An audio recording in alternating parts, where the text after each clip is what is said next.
Martin Scorsese, considerado uno de los mejores directores de la historia del cine estadounidense y el más importante aún con vida, mi director favorito y mi más grande referente, la persona en la que pienso antes de irme a dormir, el dueño de mis más profundas fantasías. Bueno, no nos desviemos. Chicos, no hay duda de que Scorsese ha dejado una gran huella imborrable en la industria cinematográfica actual, sobre todo en los últimos años que ha estado en la boca de mucha gente en internet. No me sorprende que existan personas que lo conocieron por haberle tirado hate a Marvel hace algunos años, u otros que lo conocen por su hija y sus TikToks, haciendo que esa plataforma sea un poco menos cancerígena. Y la verdad me alegra mucho este pequeño movimiento scorsesiano que se está dando últimamente. Hablar del Cuchito Martí es lo que está de moda. Todo lo que dice el Cejas Negras es la cruda y dura verdad. Todos apoyan al general Scorsese y lo siguen hasta la muerte. ¿Por qué? Pues... Taxi Driver, La Isla Siniestra, El Lobo de Wall Street, Silence, La Última Tentación de Cristo, After Hours, El Aviador, La Edad de la Inocencia, El Rey de la Comedia, Raging Bull, Goodfellas 2, todas estas obras de arte son prueba suficiente para entender por qué Martin Scorsese es tan querido en la actualidad y por qué necesitamos que Diosito lindo le sume más años de vida para que siga contando historias. Pero, ¿qué pasa si te digo que dentro de la intocable filmografía de Scorsese se puede encontrar alguna que otra mala película? Sí, mi querido amigo, nadie es perfecto y eso está más que perfecto, pues de los errores se aprende y más si se trata del ámbito cinematográfico. Como siempre he dicho, tiene que haber espacio incluso para las malas películas porque ¿de qué otra forma reconoceríamos a una buena? El hecho de que podamos analizar la basura nos permite evitarla, o al menos eso pienso yo, su servidor, el Cinefilito G, quien quiere destacar entre los demás, el Cinefilito G, quien quiere sacar un video diferente que no solo diga esto es una obra maestra porque tiene 9/10 en IMDb y Letterboxd me lo confirmó.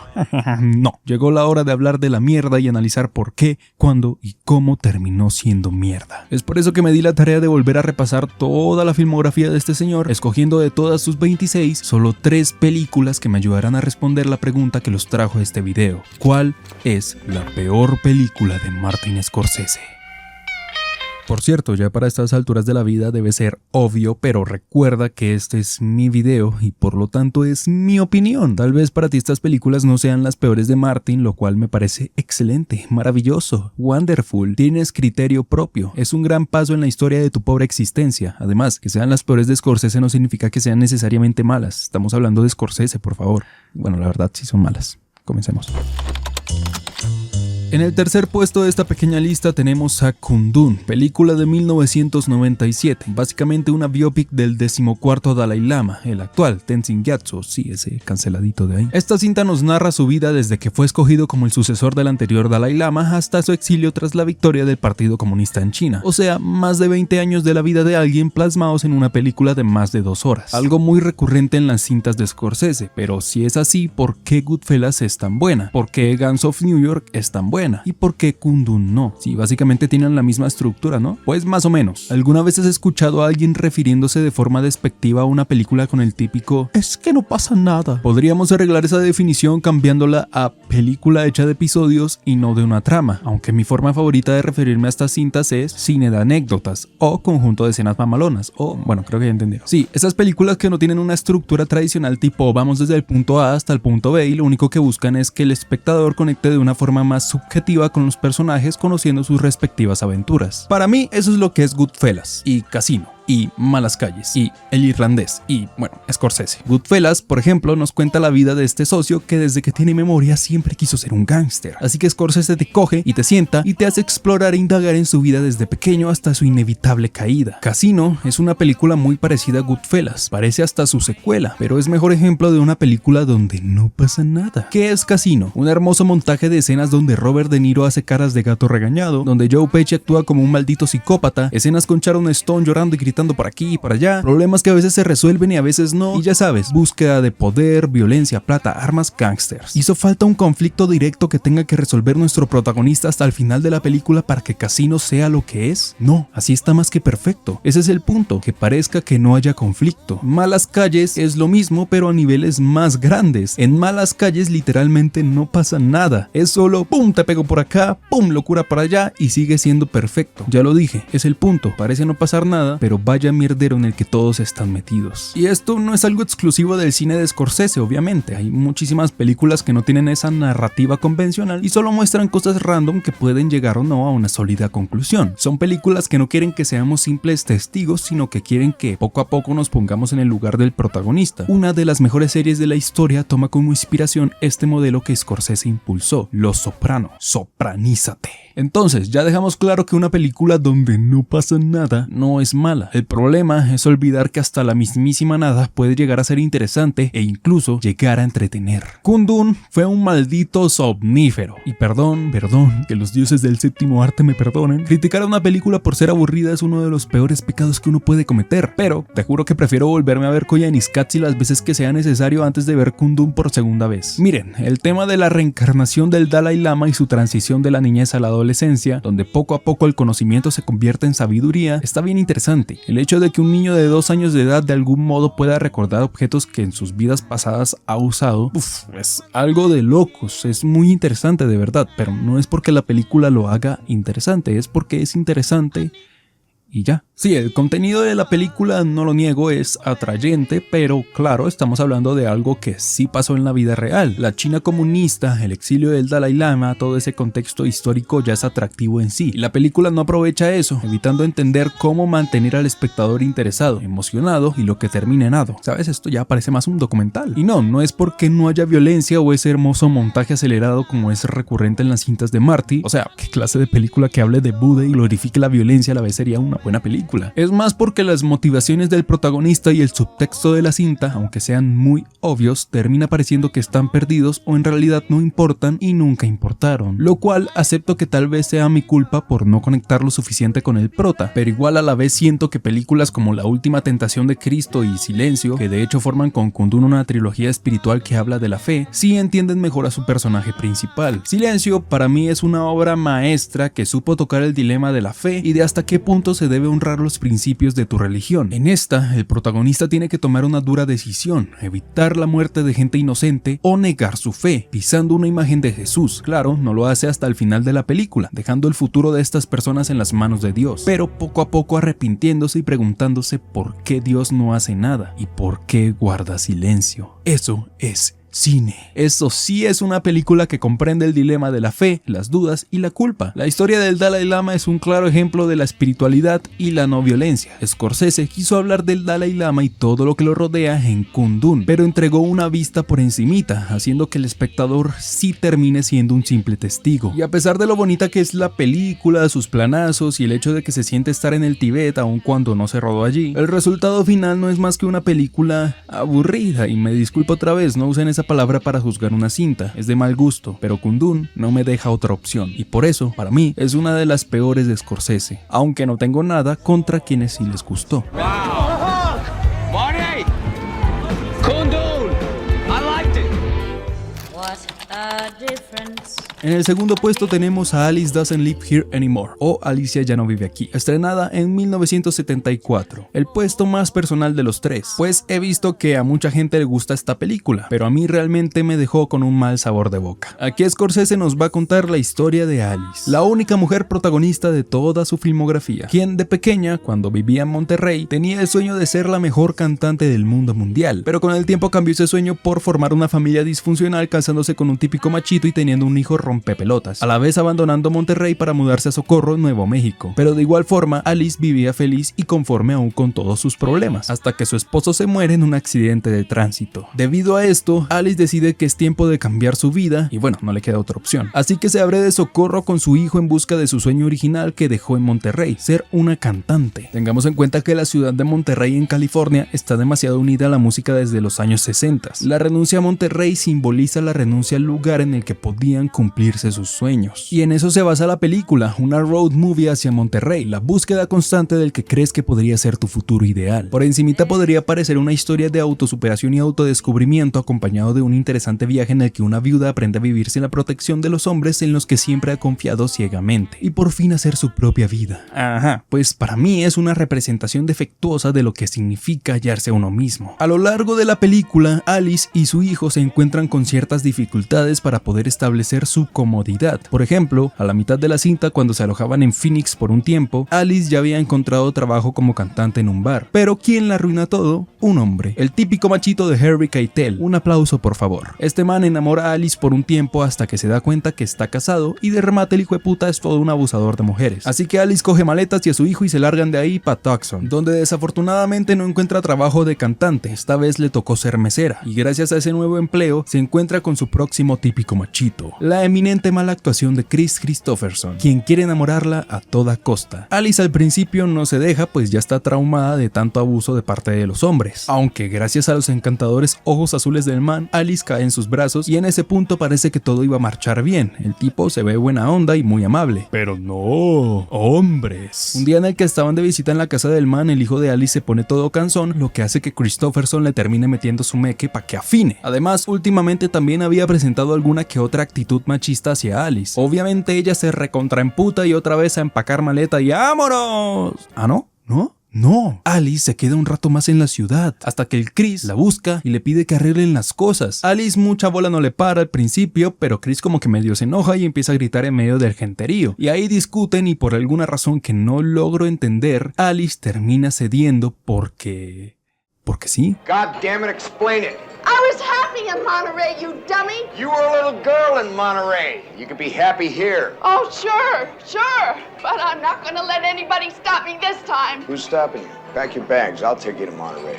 I don't give a damn about that ranch. Well, all right.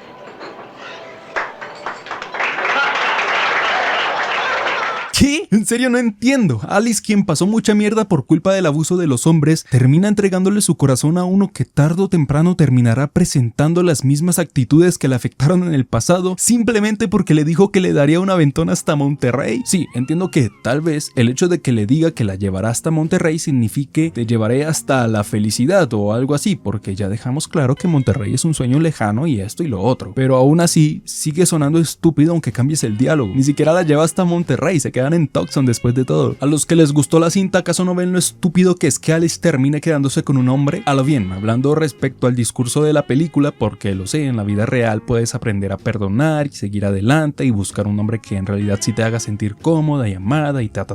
Pero esto es una película que habla de la violencia doméstica y cómo la mayoría de veces los hombres son responsables de esta. Y aún así, al final la protagonista, que lo ha vivido muchas veces en carne propia, se lo pasa por los ovarios y termina renunciando a todos sus planes para quedarse con un man. Y peor si le sumamos que una escena anterior estaba decidida a no tener que ayudarse de un hombre para vivir su vida. En serio, el final de esta película hace que el argumento de Barbie parezca acertado. O sea, Marty, ¿qué concluyes? ¿Que las mujeres no saben vivir sin un hombre al lado? ¿No se suponía que la película hablaba de la autosuperación y el empoderamiento? Que tu supuesto mejor personaje femenino sea esta socia deja mucho de qué hablar. Ay, pero es que la actuación de Ellen Burstyn es muy buena y muy convincente. Pues sí, prácticamente esta película nació un poco por los deseos de Ellen Burstyn de ganarse un Oscar. Y ese es también un problema, ¿no? El hecho de que esta sea una película oscarizable. Muchos sabrán a lo que me refiero. Y bueno, sí se lo terminó ganando, pero en mi opinión había mejores candidatas para llevarse el Oscar a Mejor Actriz ese año. Por ejemplo, la performance de Gena Rowlands en Una mujer bajo la influencia se barre por completo cualquier escena de Ellen Burstyn haciendo cara bonita. Es una completa locura lo que logra Rowlands aquí. Ese Oscar se lo merecía más que cualquiera. Pero está bien. Alicia ya no vive aquí. Acepto que es una cinta bonita y agradable para muchos, y aunque tenga algunos detalles técnicos muy bien trabajados, como la elección del color en algunas escenas y algunos detalles narrativos escondidos e interesantes por ahí, a mí la conclusión de Scorsese no me termina de convencer. Y por parte entiendo que no haya dado todo de sí. Esto fue una película que Scorsese dirigió por encargo, tal vez para recuperarse económicamente después de Malas Calles, y me alegra que después de esto siguiera con ganas de hacer cine, para en el futuro entregarnos películas que sí logren entender a sus personajes y no traten de engañar al espectador con sus finales aparentemente felices de mierda. Pero claro, para eso tuvo que conocer a la persona que lo ayudó a entender esto a la perfección, el amor de su vida. Y no estoy hablando de Robert De Niro, sino de Paul Schrader, el escritor de Taxi Driver y de muchas otras obras maestras de Scorsese, pero eso ya es tema para otro video. En fin, lo único que me gustó mucho de Alicia ya no vive aquí fue la aparición de la pequeña Judy Foster, que se robó la película con menos de 5 minutos en pantalla. Pero más allá de eso, para mí esta cinta de Scorsese es una de las peores. Good morning, world.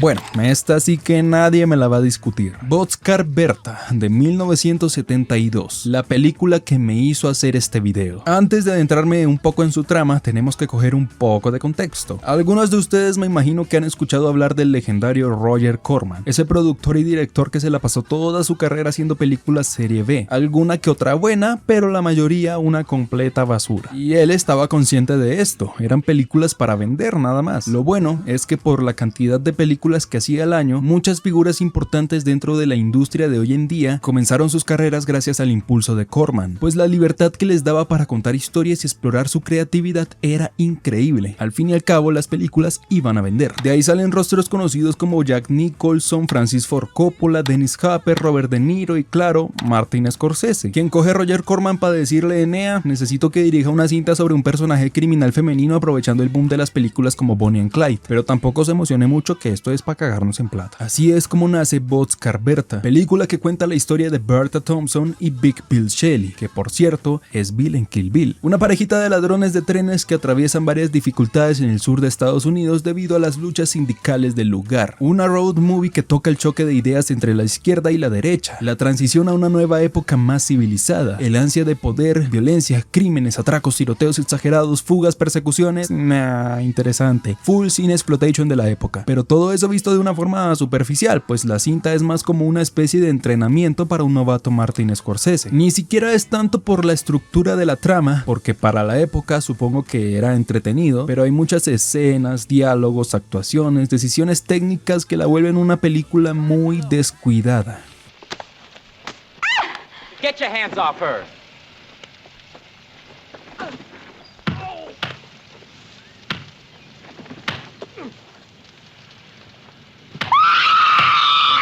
Sí, eso lo dirigió Scorsese. Y aunque hay algunas cosillas que destacar, como este bonito plano final, y hay que mencionar que Scorsese estaba muy emocionado por hacer Boxcar Berta, tanto así que sorprendió a Roger Corman con un storyboard inmenso en la pared de todas las escenas de la película. Aún así, esto no deja de sentirse como algo que presentas para salvar el semestre, o algo que escribiste pensando en lo cool que se vería en la gran pantalla. Ya sabes, esos proyectos que desde el principio sabes que van a ser una malísima película. Eso es Boxcar Berta, una historia muy apresurada que hasta le tuvieron que grabar más escenas por no ser lo suficientemente larga para Corman. Personajes demasiado planos, motivaciones no tan claras y a veces hasta sosas. O sea, este tipo termina siendo parte del grupo fugitivo de Berta de un momento para otro sin razón aparente, a pesar de ser un violín toda la película. En la escena del principio a Berta se le muere el papá y en la siguiente escena parece no haberla afectado ni un poco. Y aunque haya tiroteos y toda la verga, no llegan a ser disfrutables, se sienten más como un obstáculo para que se acabe la película. Eso es lo que quieres, que se acabe, porque en realidad no llegas a encariñarte con los personajes, ni siquiera con Berta. En serio, no me importa un carajo lo que le pase o no a los personajes de esta historia. En eso se queda Boxcar Berta, una cinta con buenas intenciones por parte de Scorsese, pero que termina siendo muy mala por las costumbres del cine de explotación de Corman, que lo único que le interesaba era la regla número 1 de las películas clase B: siempre debe tener un comienzo impactante y un final sangriento.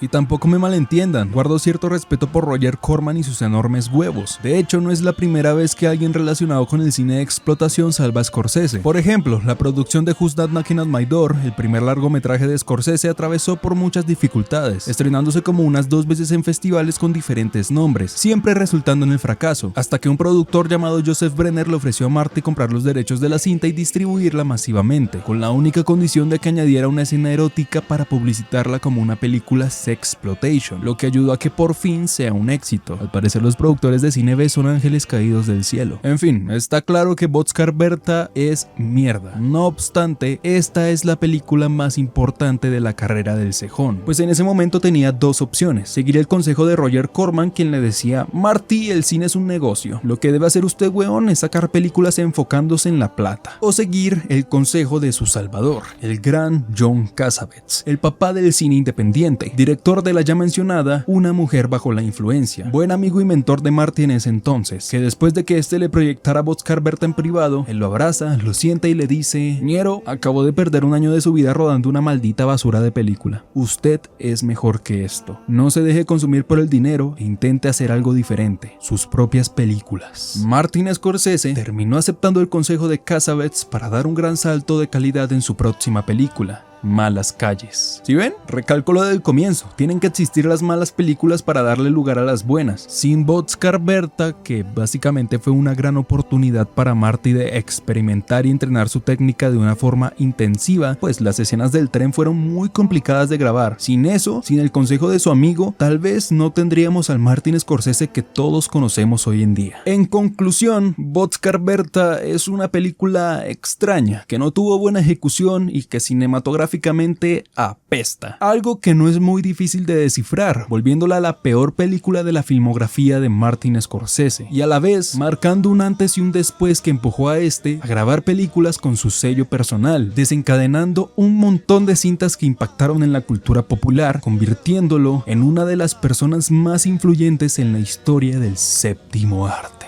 ¡Que viva Scorsese! You talking to me? As far back as I can remember, I always wanted to be